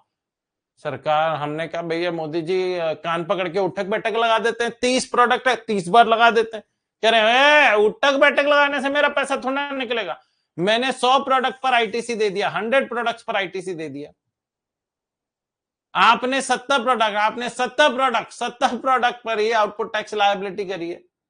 तो ये जो 30 प्रोडक्ट्स हैं इसे अपन क्या मान लेंगे guys, deemed to be supplied. अब क्योंकि इसे कहीं ना कहीं डीम्ड टू बी सप्लाइड माना ही जा रहा है, मतलब सर ये तो वैसा सही पॉइंट हुआ ना जैसा पहला, बिल्कुल सही, एसेट ट्रांसफर डिस्पोज्ड। आप आफ्टर ऑल इन 30 प्रोडक्ट्स को डिस्पोज ऑफ ही करोगे ना यार, क्या करोगे, what will you do of these remaining 30 products? या तो आप इसे बिल्कुल सुपर सेल पे निकाल दो, 80% डिस्काउंट और ये सब करके बेचना चालू कर दो, या इन एनी केस जितना आपके पास रिमेनिंग स्टॉक रहता है at the time for application of D registration, वो आपका रिमेनिंग स्टॉक को क्या माना जाता है गाइस, डीम्ड सप्लाई। अब क्योंकि ये डीम्ड सप्लाई माना ही जा रहा है, डीम्ड सप्लाई माना ही जा रहा है, मतलब जीएसटी लगाने की बात हो रही है, तो GST as supply of goods लगेगा या सर्विसेज। सरकार ने कहा भैया देखो है तो आफ्टर ऑल गुड्स ही नहीं, नॉर्मली मार्केट में बेचते, अगर आप इस सामान को बेचते तो ये गुड्स ही तो होते, तो इसे कौन सी कैटेगरी में डाला गया, the guys that has fallen in the category of goods. Alright guys, everyone. अब इसके एक्सेप्शन है guys, business transferred as a going concern, business transferred as a going concern, या business carried on by personal representative who is deemed to be a taxable person. Simple example बोलूं, पिताजी काम कर रहे थे, पिताजी ने अपनी दुकान खोल रखी थी, पिताजी बूढ़े हो गए, उनके बाद बच्चा संभालने लग गया। तो यहां पर दोस्तों, यहां पर अगर जैसे जो ऑर्गेनाइजेशन थी वो पार्टनरशिप फर्म में थी या जिस भी कंपनी के फॉर्म में थी, प्राइवेट कंपनी के फॉर्म में, तो अगर पिताजी जाते हैं और पुत्र आ जाता है तो कंपनी खत्म थोड़े ना हो जाती है गाइस, वो तो पिताजी को भी पुत्र को भी सिग्नेटरी पावर दे देते हैं, सीईओ बना देते हैं, डायरेक्टर बना देते हैं, जो नॉर्मली प्राइवेट कंपनीज में होता है। तो सरकार ने कहा अगर बिजनेस ट्रांसफर किया गया एज अ गोइंग कंसर्न या फिर it has been now carried forward या carried on by personal representative, तो इन दैट केस ना तो इसे सप्लाई ऑफ गुड्स माना जाएगा ना supply of services. Just because पहले पिताजी साइन कर रहे थे अब बेटा साइन कर रहा है, इसका मतलब ये थोड़े ना है कि सप्लाई ऑफ गुड्स है या supply of services. Mr. Sharma, registered person, transfer his business wholly to Mr. Kumar, registered person. All right, guys. अब दोस्तों ये वाला पॉइंट जो कंस्ट्रक्शन वाला पॉइंट था, उसी में एक छोटी सी क्लैरिफिकेशन आई है गाइस, और क्लैरिफिकेशन डील आउट करती है इन अ सिनेरियो जिसमें हम बिल्डर के साथ दोस्तों कॉन्ट्रैक्ट करते हैं। अब होता क्या है दोस्तों, जब बिल्डिंग बनती है तो बिल्डिंग्स जनरली ये डिसेंट साइज बड़ी बिल्डिंग्स होती हैं, जिसमें से कुछ फ्लैट्स दोस्तों लेट्स से गार्डन फेसिंग होते हैं या स्विमिंग पूल फेसिंग होते हैं या मेन एरिया फेसिंग होते हैं या मेन रोड फेसिंग होते हैं। कुछ फ्लैट्स ऐसे होते हैं दोस्तों जो 3 साइड ओपन होते हैं क्योंकि वो कॉर्नर फ्लैट है, होता है कि नहीं दोस्तों। अब इधर ध्यान से देखो, मैं आपको बताऊं प्रैक्टिकली असल में जिस फ्लैट में मैं जहां रह रहा हूं वो ऐसा ही है। जैसे ये है फ्लैट नंबर 1, यहां मैं 1 2 और 3, 1 वाले फ्लैट को अगर आप देखोगे, 1 वाले फ्लैट को, ये जो 1 फ्लैट है इसको अगर आप देखोगे तो इसको इधर का भी व्यू मिल रहा है, इसको इधर का भी व्यू मिल रहा है और इसको इधर का भी व्यू मिल रहा है कि नहीं। लाइकवाइज 3 वाले फ्लैट को इधर देखो, ये जो 3 वाला फ्लैट है ऑरेंज वाला, उसको इधर का भी व्यू मिल रहा है और इधर का भी व्यू मिल रहा है। लेकिन जो फ्लैट नंबर 2 है उसे सिर्फ सामने का व्यू मिल रहा है, होता है कि नहीं। फ्लैट नंबर 2 बीच में है, 3 इधर है 1 इधर है, और 3 के बगल में कोई नहीं है, 1 के बगल में कोई नहीं है। तो 1 को 2 साइड ओपन मिल रहा है, 3 को भी 2 साइड ओपन मिल रहा है, लेकिन 2 को सिर्फ 1 साइड ओपन मिल रहा है, होता है कि नहीं। तो क्योंकि फ्लैट नंबर 1 और 3 की व्यूअरशिप बेटिंग है, मतलब बेटर है, उसको व्यू अच्छे मिलते हैं, तो हमारे बिल्डर ने पहले ही बेचते वक्त बोल दिया था कि जो फ्लैट नंबर 1 या 3 लेंगे, फ्लैट नंबर 1 या 3 लेंगे वो दोस्तों उनको पीएलसी देनी पड़ेगी, known as preferential location charges. क्या देना पड़ेगा? Preferential location charges, PLC. Alright guys, अब बात ये आती है, क्या ये जो पीएलसी चार्ज किया जा रहा है, क्या ये जो पीएलसी चार्ज किया जा रहा है, इस पर जीएसटी लगेगा या नहीं लगेगा? तो सरकार ने क्लियर कट बोला, पहले ये बताओ बिल्डिंग पे जीएसटी लग रहा है या नहीं लग रहा है? हमने कहा हाँ बिल्डिंग पे तो लग रहा है, क्योंकि ये बिल्डिंग अंडर कंस्ट्रक्शन वाली है। तो कह रहे पीएलसी पे भी लगेगा। PLC is nothing but an integral part of the building only.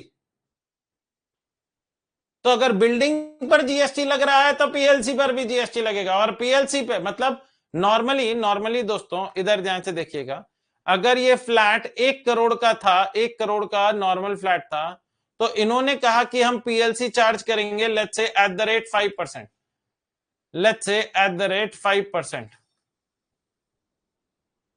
तो फ्लैट नंबर 1 और फ्लैट नंबर 3 वालों को 1 करोड़ 5 लाख रुपए देने पड़ेंगे, क्योंकि उन्हें 5 लाख रुपए ज्यादा देने पड़ेंगे, क्योंकि उनकी लोकेशन बेटर है। तो उन्होंने कहा अगर 1 करोड़ पे जीएसटी है तो 5 लाख पर भी जीएसटी। फ्लैट नंबर 2 वाले को तो 1 करोड़ ही देना पड़ेगा, और फ्लैट नंबर 3 वाले को 1.05 करोड़, मतलब वही 1 करोड़ और 5 लाख और। तो जीएसटी फिर दोनों पर। और अगर जीएसटी है ही नहीं, अगर जीएसटी है ही नहीं, मतलब बिल्डिंग पे जीएसटी नहीं लग रहा, तो पीएलसी पे भी नहीं लगेगा। बिल्डिंग पे जीएसटी नहीं लग रहा तो पीएलसी पर भी नहीं लगेगा। लेट्स से दोस्तों ये वाला फ्लैट जिसको मैं एफ से मार्क कर रहा हूं, ये वाला फ्लैट अनसोल्ड रहा, उसके बाद पूरी बिल्डिंग बन गई, कंप्लीशन सर्टिफिकेट मिल गया, ऑलराइट। और उसके बाद मिस्टर अमित आते हैं और उन्हें ये बिल्डिंग पसंद आई, उन्होंने ये खरीदा, तो पीएलसी तो उन्होंने भी दिया। उन्होंने 1 करोड़ रुपए बिल्डिंग के, 5 लाख रुपए प्रेफरेंशियल लोकेशन चार्जेस दिए, 1 करोड़ 5 लाख रुपए दिए, लेकिन उस 1 करोड़ 5 लाख पर जीएसटी नहीं लगेगा, क्योंकि ये बिल्डिंग अंडर कंस्ट्रक्शन नहीं है। Everybody understanding my point? सबको समझ में आया गाइस ये वाला पॉइंट? तो preferential location charges will be subject to same treatment as building. If applicable GST पे, बिल्डिंग पे जीएसटी लग रहा है तो प्रेफरेंशियल लोकेशन चार्जेस पर भी जीएसटी लगेगा। If building is not leviable to GST, preferential location charges पे भी जीएसटी फिर नहीं लगेगा। आ जाओ गाइस, अब ये वाला पॉइंट लिख लीजिए गाइस, ये वाले पॉइंट्स लिख लीजिए। आप लोगों ने लिखे हैं? मैं इतने टाइम से डिस्कस कर रहा हूं, I am expecting you guys to write it down. साथ साथ अगर आप लोग लिख नहीं रहे हैं तो I am giving you 2 minutes guys, 2 minute देता हूं, साथ साथ लिखिए। Everybody has to write it down.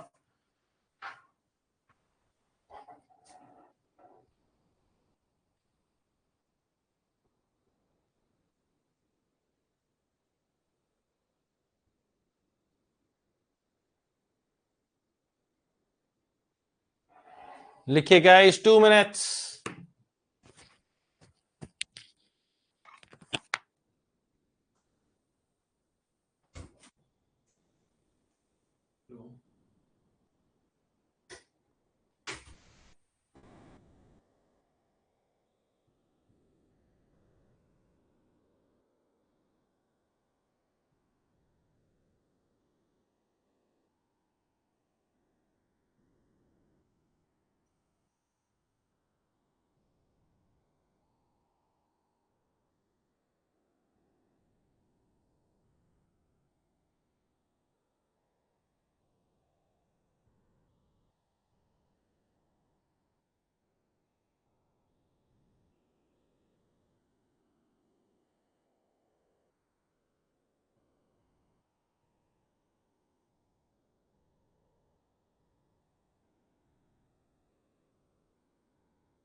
किया गाइस, लिखा, नीचे वाला भी लिखिए गाइस, और इसका एक्सेप्शन लिखना जरूरी है, वो भी लिखिए फटाफट।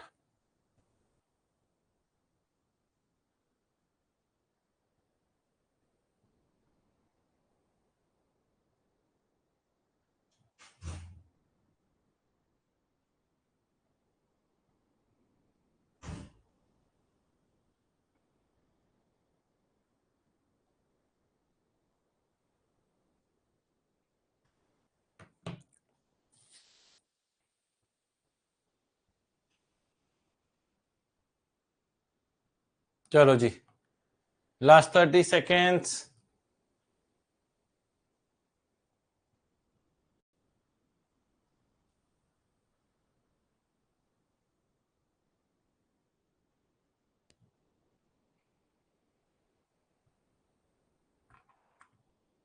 आ जाओ।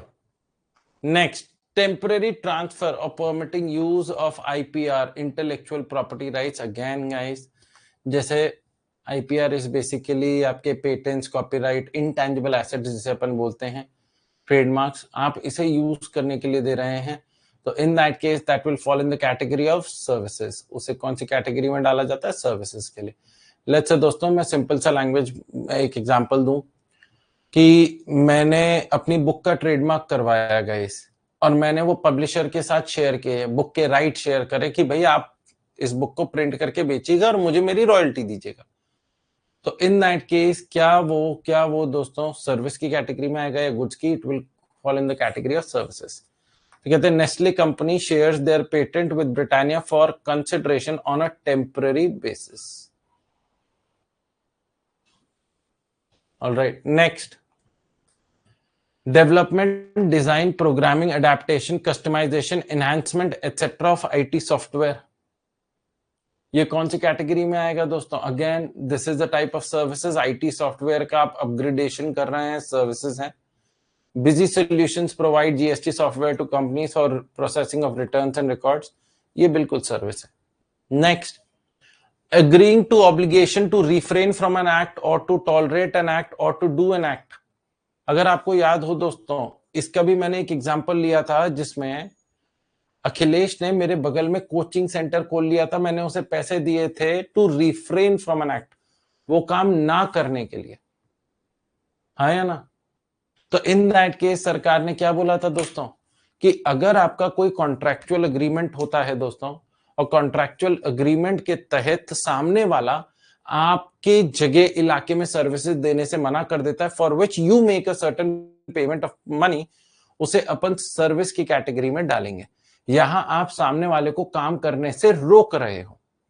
ऑलराइट गाइस, लेट्स से दोस्तों मेरी एक बहुत बड़ी जूतों की दुकान, अब बगल में मिस्टर टीटू ने भी जूतों की दुकान खोलने की कोशिश करी, मैंने उन्हें 5 लाख रुपए देके कहा भैया नहीं नहीं यहां मत खोलो, 5 किलोमीटर दूर जाके खोलो।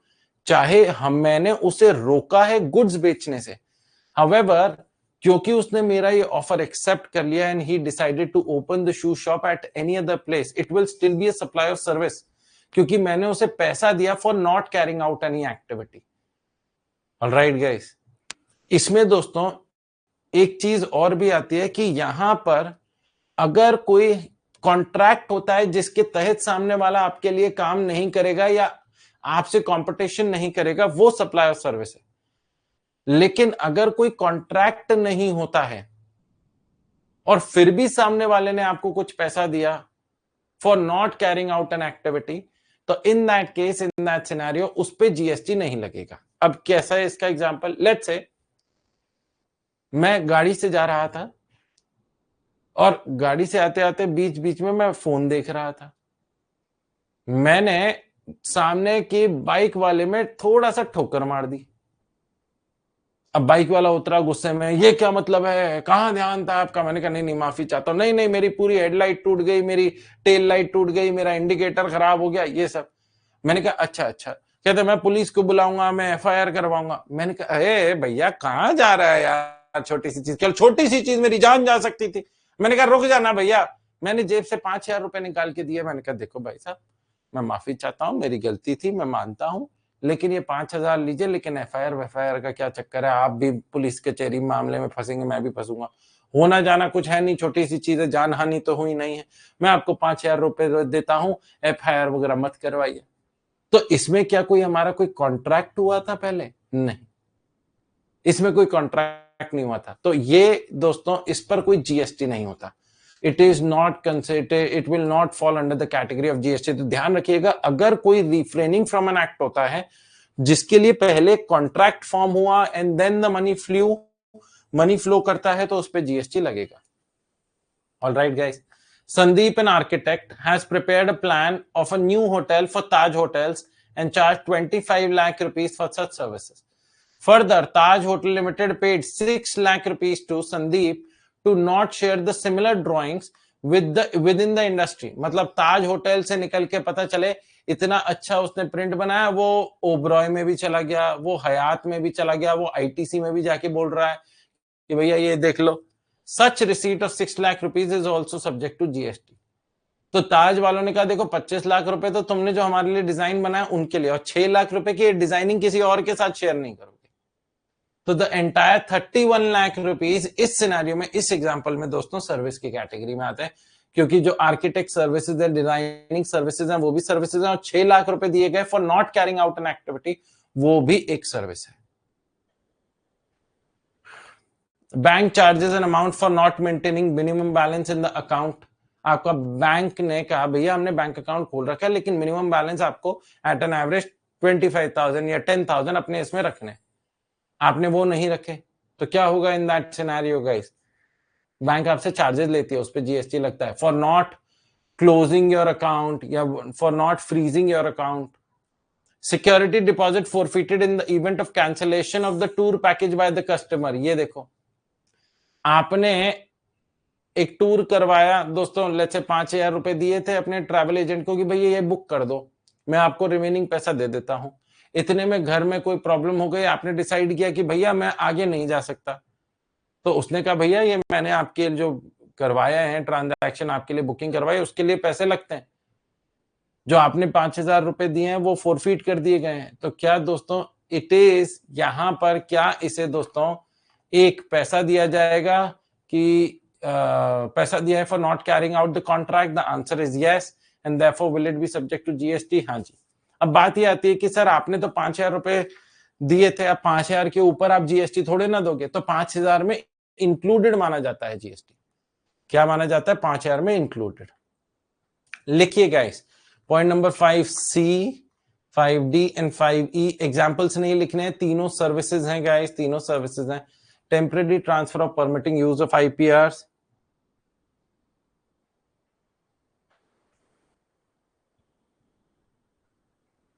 डेवलपमेंट, डिजाइनिंग, ये सब दोस्तों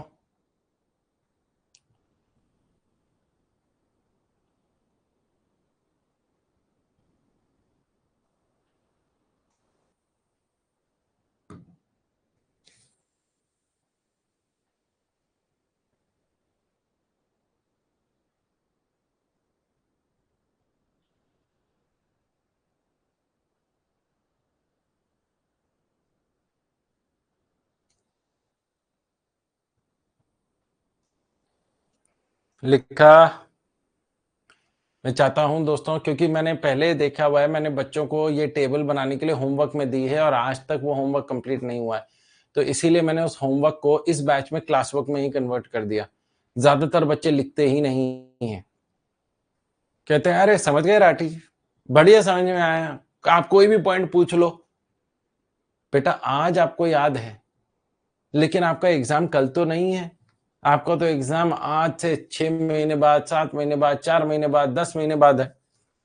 और क्योंकि एग्जाम इतना दूर है दोस्तों, मैं अगर आप लोगों से सिंपल सी चीज पूछूं, what did you eat for breakfast 15 days ago, 15 दिन पहले नाश्ते में क्या खाया था आपको याद नहीं होगा, तो how can I expect you to remember every provision of GST 6 months down the line? लेकिन मैं आपको ये बता दूं दोस्तों, अगर एक बार लिखा हुआ चीज है ना, you are probably gonna remember it for a longer period of time rather than एक बार पढ़ा हुआ। और खुद की राइटिंग से लिखा हुआ होता है ना, ध्यान बेटर तरीके से रहता है। आ जाओ guys, transfer of right to use any goods for any purpose, machinery given on rent, service, rent पे दी गई है सर्विस, कोई भी चीज यूज करने के लिए दी गई service, as simple as that, nothing to की about it. Works contract service in relation to immovable property,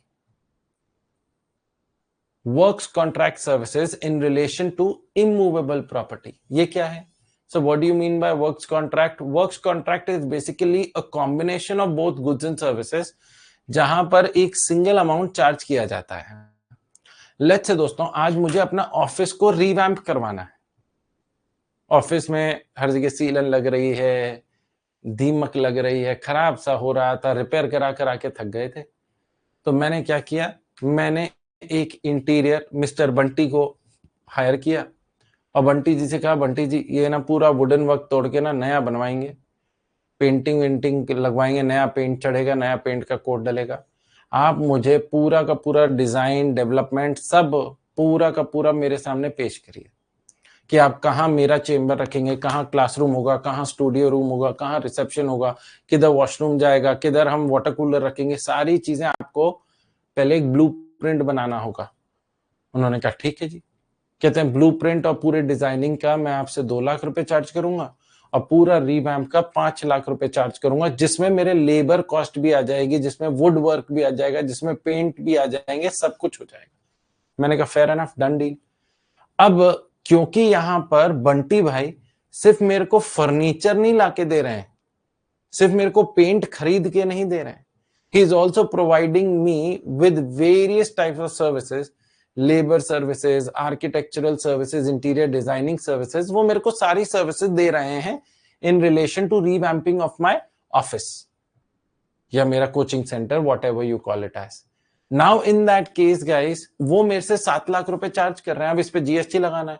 अब इस पे उन्होंने मेरे को जो इनवॉइस रेस किया उसमें तो यही रेस किया ना पर्टिकुलर में, revamping of office, works contract service of office of mister Shrey Rathi, क्योंकि this is a combination of both goods and services.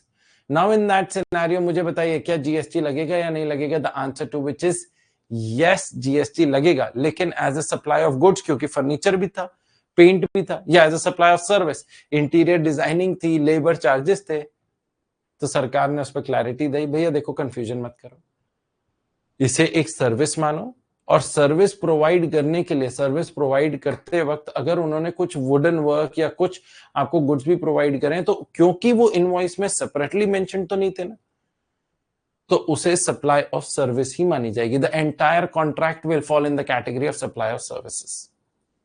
Alright, Mr. Mahi contracts with Mr. Kohli for reconstruction of his house, in which Mr. Kohli shall provide designing services and woodwork. इसे बोलते हैं works contract service. Next, supply of food, supply of goods being food or any other article for human consumption or any drink. दोस्तों, restaurant में खाना खाने जाते हैं। अब रेस्टोरेंट को लेके कितनी लड़ाई चल रही थी पुराने टैक्सेशन सिस्टम में, याद आ रहा है दोस्तों? रेस्टोरेंट को लेके कितनी लड़ाई चल रही थी in the old taxation system, हाँ या ना?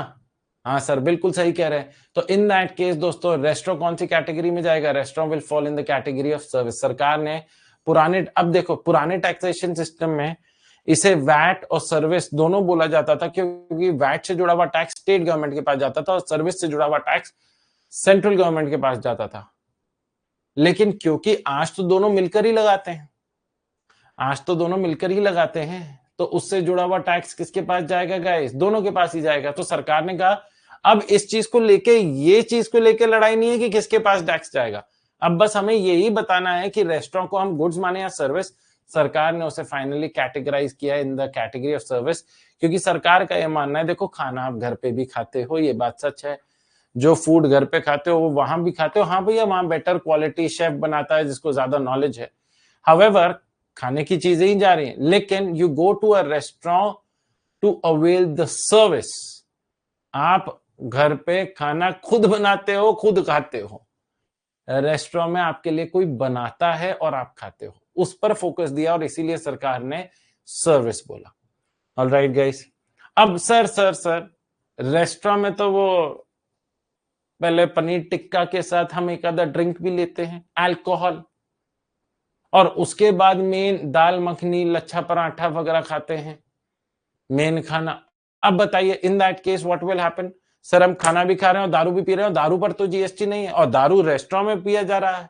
तो इन दैट केस गाइस, दो इनवॉइस रेज होते हैं, दारू का इनवॉइस अलग और खाने का इनवॉइस अलग।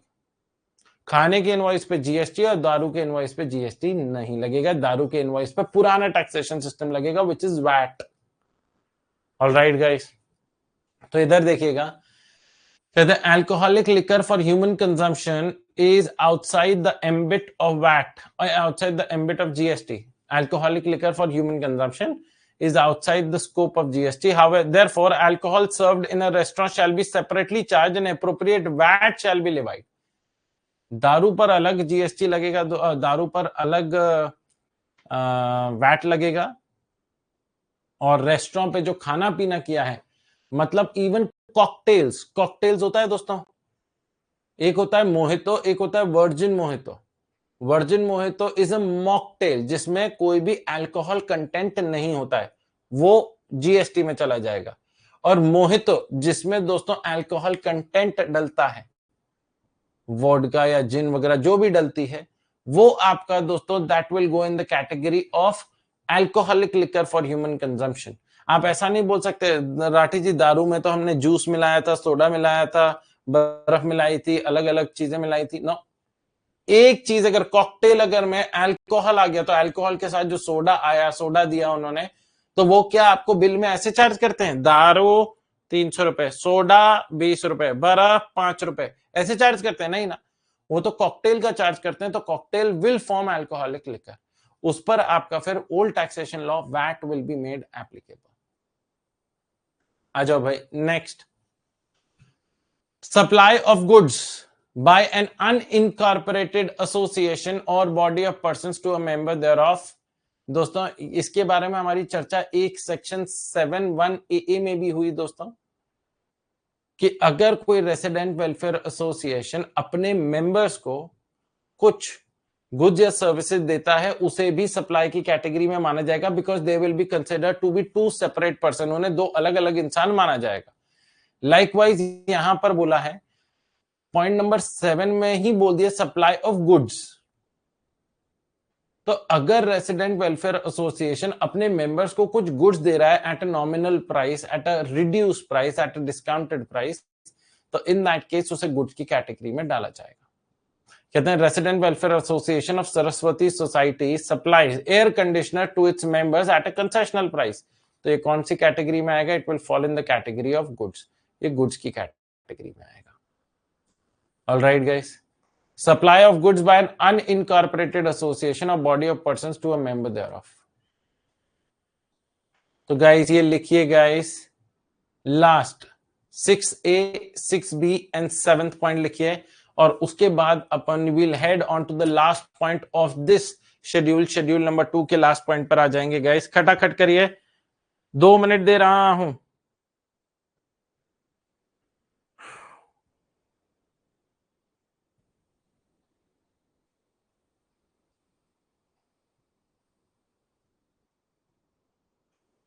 दो मिनट है आप लोगों के पास, ज्यादा टाइम नहीं है, फटाफट लिखना है।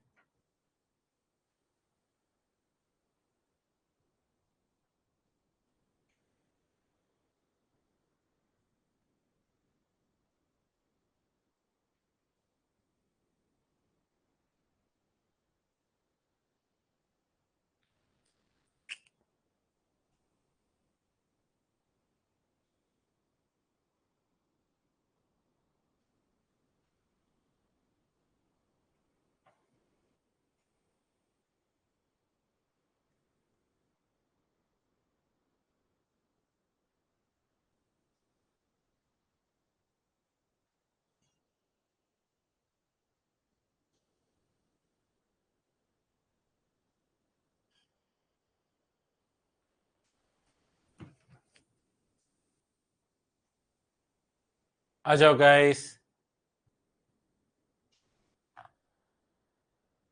लिखा। 7th वाला पॉइंट बिल्कुल मतलब बहुत सिंपल सा पॉइंट है सर। रेसिडेंट वेलफेयर एसोसिएशन तो सर्विसेज भी दे सकती है, तो वो सर्विस की कैटेगरी में आएगा, क्योंकि 7th पॉइंट में क्लियर कट लिखा हुआ है सप्लाई ऑफ गुड्स, इसीलिए वो आगे गुड्स लिखा हुआ है।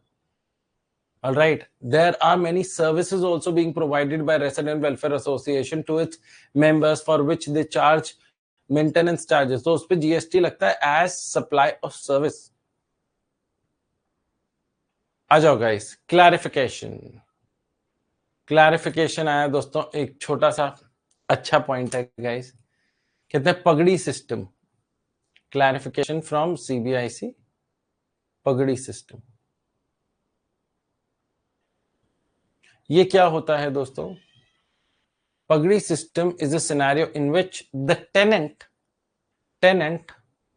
रिक्वेस्ट द लैंडलॉर्ड कि मैं क्या प्रॉपर्टी को सबलेट कर सकता हूं।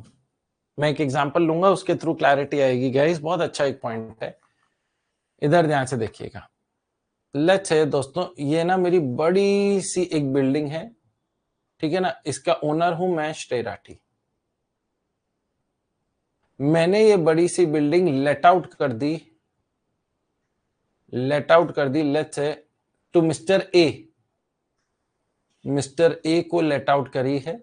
बिजनेस पर्पस है गाइस, बिजनेस यूज के लिए, कमर्शियल बिल्डिंग थी ना, बिजनेस पर्पस।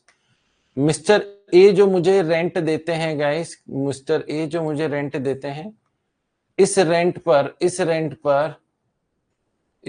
पर तो जीएसटी है ही है दोस्तों। इस रेंट पे तो जीएसटी है ही है, इस चीज में तो कोई शक की गुंजाइश नहीं है। Now my question to you guys is, जब मिस्टर ए मेरे को फोन करते हैं, कहते हैं राठी जी मैं आपको रेंट देता हूं, लेट्स से 50,000 रुपए per month, 50,000 rupees per month का रेंट देता हूं, which is not a small amount of rent. मैंने कहा हाँ जी, you do pay me a decent amount of rent, but उसके लिए मैंने इक्विवेलेंटली आपको डिसेंट अमाउंट ऑफ प्रॉपर्टी भी दे रखी है, बड़ी प्रॉपर्टी है। तो कहते हैं राठी जी ये प्रॉपर्टी ना मेरे फुल यूज में नहीं आ रही है। मैंने कहा भाई अब आप कैसे यूज करते हैं प्रॉपर्टी को, ये तो आपकी मर्जी, अब आपके यूज में नहीं आ पा रही है, कैसे आ रही है, अब इसका मैं क्या ही कर सकता हूं। तो कहते हैं राठी जी मैं इस प्रॉपर्टी को, क्योंकि I am not able to utilise entirely, I want to further sublet.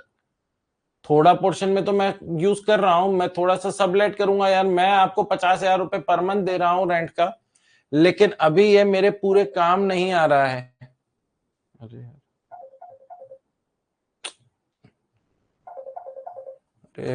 अच्छा, इस पे चल रहा है,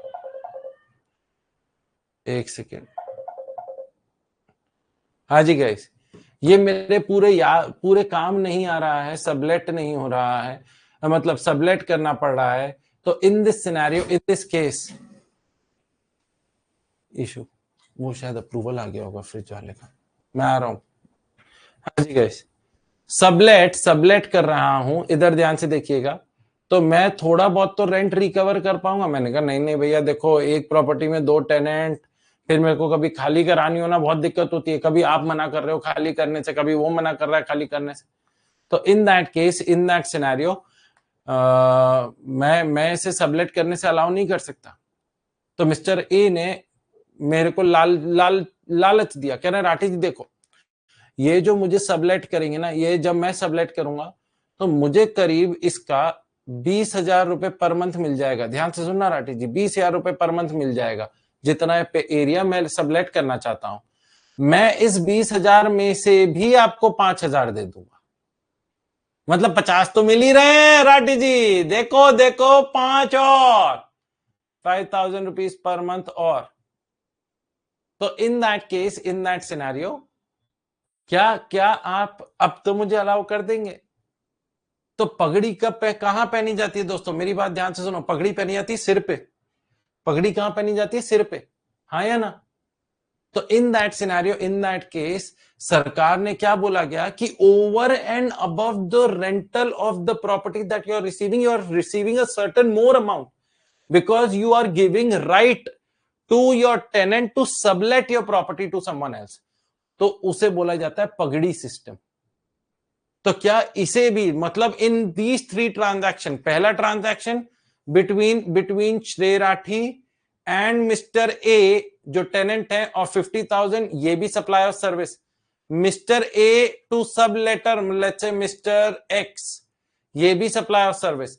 and then mister A and Shrey Rathi again of 5,000 rupees ये भी सप्लाई ऑफ सर्विस की कैटेगरी में ही आता है. ये क्लैरिफिकेशन.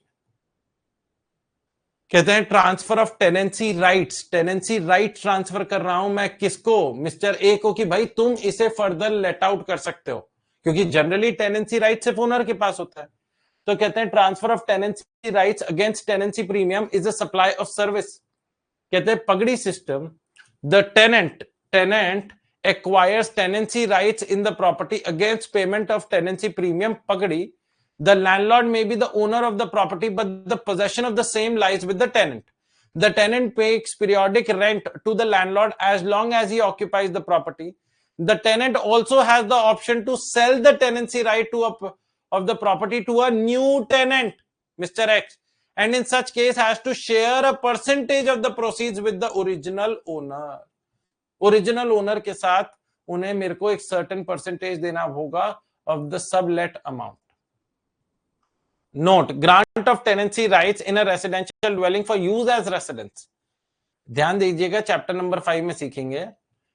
अगर आपकी ये रेसिडेंशियल बिल्डिंग होती, ध्यान से देखना, रेसिडेंशियल बिल्डिंग होती, मैंने मिस्टर ए को दी फॉर रेसिडेंशियल पर्पसेस और मिस्टर ए ने मिस्टर एक्स को दी फॉर रेसिडेंशियल पर्पसेस, तो आप देखेंगे चैप्टर नंबर 5 में इसे माफ कर दिया गया. तो अगर आपकी ये टैक्सेबल ट्रीटमेंट है, मतलब टैक्सेबल एंट्री है या टैक्सेबल ट्रांजैक्शन है, तो पगड़ी सिस्टम पर भी जीएसटी है. और अगर ये रेसिडेंशियल होती तो पगड़ी सिस्टम पर भी जीएसटी नहीं. सिंपल सी चीज क्या है कि जो मैंने और मिस्टर ए ने ट्रांजैक्शन किया, अगर ये वाला ट्रांजैक्शन टैक्सेबल है और जिस पे जीएसटी लगता है, तो पगड़ी सिस्टम पर भी जीएसटी लगेगा. लेकिन अगर मैंने और मिस्टर ए ने ट्रांजैक्शन किया एक रेसिडेंशियल प्रॉपर्टी को लेट आउट करने के लिए, जिस पर चैप्टर नंबर 5 में एग्जेम्पशन है, अब प्रॉपर्टी ये भी बड़ी थी, मिस्टर ए छोटी फैमिली वाले थे, तो मिस्टर ए ग्राउंड फ्लोर पे रहते थे, फर्स्ट फ्लोर इन्होंने सबलेट कर दिया और मेरे को वो पगड़ी पहनाते हैं, मतलब पगड़ी देते हैं. तो इन दैट केस क्या ये भी जीएसटी की कैटेगरी में आ जाएगा? हाँ जी, ये भी जीएसटी की कैटेगरी में आ जाएगा, मतलब ये भी एग्जेम्प्ट हो जाएगा. All right guys,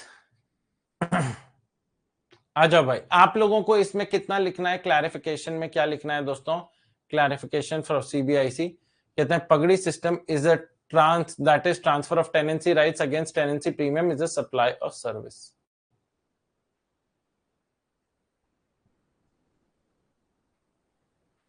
alright guys, बस इतना सा लिखना है.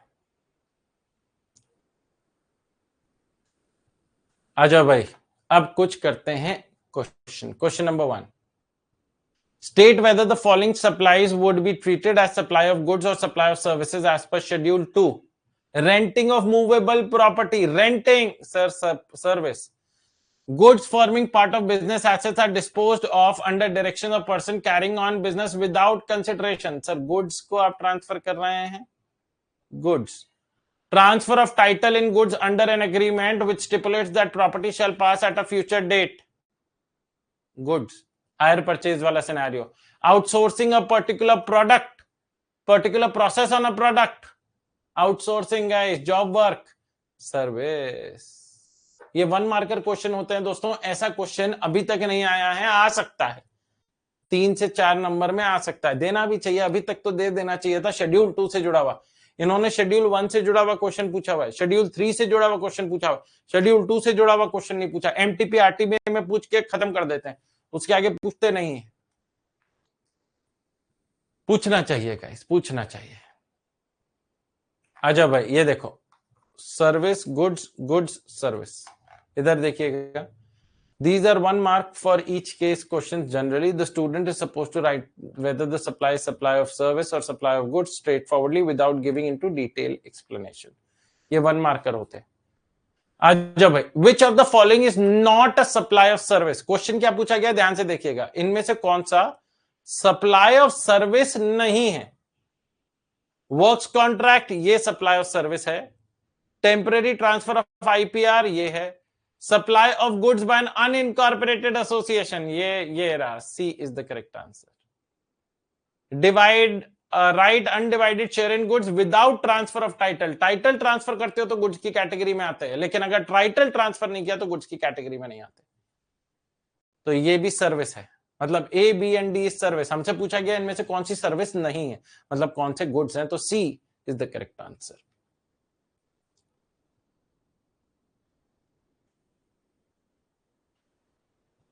Everyone clear about it?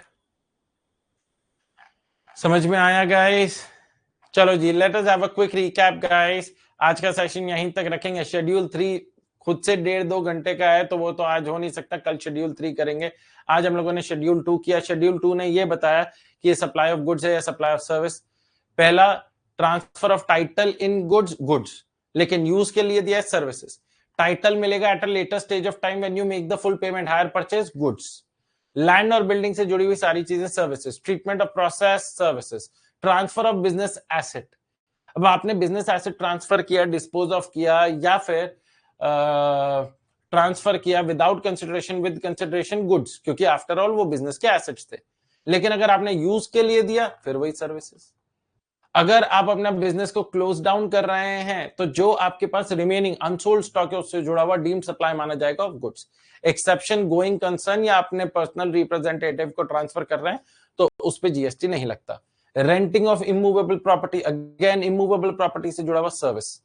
Construction और कॉम्प्लेक्स, ये वाला एक अच्छा पॉइंट है जिसमें मैंने आप लोगों को समझाया कि अगर बिल्डिंग के दोस्तों कंस्ट्रक्शन खत्म होने से पहले, मतलब कंप्लीशन सर्टिफिकेट मिलने से पहले, अगर 1 रुपया भी बायर ने दे दिया, 1 रुपया भी बायर ने दे दिया, then it will fall in the category of service, वो सर्विस की कैटेगरी में आ जाएगा दोस्तों। लेकिन अगर दोस्तों सारा पैसा दिया गया है after the completion certificate is received और आफ्टर द फर्स्ट ऑक्यूपेशन, तो उस पर जीएसटी नहीं लगेगा। पीएलसी वैसे ही ट्रीट किया जाएगा जैसे बिल्डिंग को किया जा रहा है। अगर बिल्डिंग पे जीएसटी है तो पीएलसी पे जीएसटी, अगर बिल्डिंग पे जीएसटी नहीं है तो पीएलसी पे जीएसटी नहीं है। Temporary transfer of permitting use of IPR, development, design, programming, adaptation, customisation, enhancement etcetera of IT software, agreeing to obligation to refrain from an act और टू टॉलरेट एन एक्ट, ये सब service की category में आता है। Transfer of any right service, works contract service, restaurant service, लेकिन दारू पर जो जीएसटी है, दारू पर जीएसटी नहीं है, दारू पर पुराना टैक्सेशन सिस्टम है। And supply of goods by an unincorporated association to members, goods की कैटेगरी में आएगा। और पगड़ी सिस्टम सप्लाई ऑफ सर्विसेज की कैटेगरी में आएगा।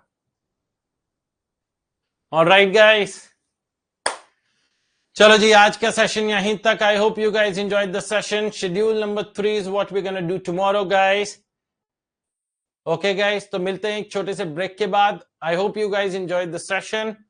मजा आया तो join the batch and you will start feeling the difference in your preparation कि किस तरीके से with all examples and how detailed we can go in order to understand a particular concept. अपना ध्यान रखें, मेहनत करते रहें। बाय बाय, अलविदा एंड सी यू।